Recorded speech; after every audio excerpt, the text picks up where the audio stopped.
Les fondamentaux du concept Bureau Vallée sont d'abord basés sur la qualité des hommes et des femmes en relation profonde avec ce que nous sommes. C'est-à-dire un corps de valeurs, une pratique, une culture, une qualité d'échange, une réelle pratique de la communication, de l'entraide, du partage des expériences. Et sur ces fondamentaux humains, nous construisons un concept qui est dédié à des clients au travers d'une offre de proximité. C'est un mot un peu bradé.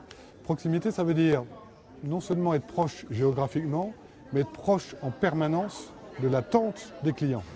Nous avons un concept qui, pour autant qu'il est en libre service, est en même temps un concept de conseil ajusté. Deuxième point, déclinaison historique pour nous, les prix, le discount, essentiel, basique, mais considéré comme normal par les consommateurs d'aujourd'hui.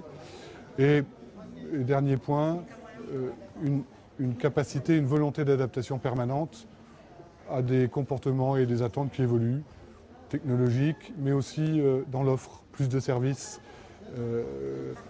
plus de variété dans les propositions, un métier de commerçant.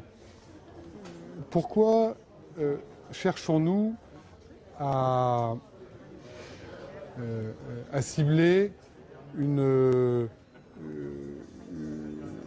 des candidatures dont les apports en fonds propres sont plus faibles que nos standards d'aujourd'hui? Notre moyenne aujourd'hui d'apport en fonds propres de la part de nos candidats se situe aux environs de 80-90 000 euros. Or, la majorité des entrepreneurs qui cherchent à créer en franchise amènent de l'ordre de 50 000 euros de fonds propres. Nous avons décidé de monter une structure financière qui permette à ces candidats, grâce notamment à un effort dans la baisse du droit d'entrée, mais aussi par une réorganisation dans le montage du compte de résultat et du projet financier, nous cherchons à permettre à ces candidats de réaliser un projet Bureau Vallée tout en conservant des équilibres et avec un espoir légitime de résultats, de bénéfices, qui sera le retour sur investissement de leur effort de création. Quels sont les événements significatifs de notre développement de 2010 ? Sans doute le fait que je suis intimement persuadé que nous allons enfin devenir célèbres parce que nous avons ouvert à Paris intramuros, c'est-à-dire à l'intérieur du périphérique, là où tous les gens intelligents de France regardent. Nous avons ouvert dans le 10e arrondissement un format de magasin de 180 mètres dont les premiers mois d'exploitation montrent tout l'intérêt et toute la portée de notre développement en grande ville. Ceci étant, le centre-ville n'est pas une découverte pour nous. Nous avons démarré en centre-ville à Beauvais en 2000 avec un vrai succès qui nous a petit à petit appris à aller satisfaire une clientèle de proximité de ville.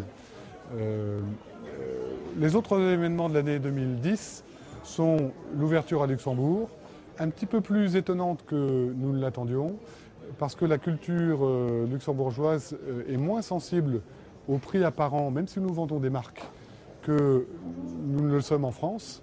Pour autant, nous sommes en train de trouver des solutions avec un début de succès aux spécificités du marché. C'est notre métier de distributeur que de savoir nous adapter à des attentes différentes. Un deuxième magasin en Espagne et très intéressant, la première ouverture dans une zone mixte euro-dollar à Saint-Martin dans les Antilles, puisque c'est une île, certes petite, où sans frontières, on passe de la zone française euro à la zone néerlandaise dollar. Première confrontation qui pour l'instant est gagnante.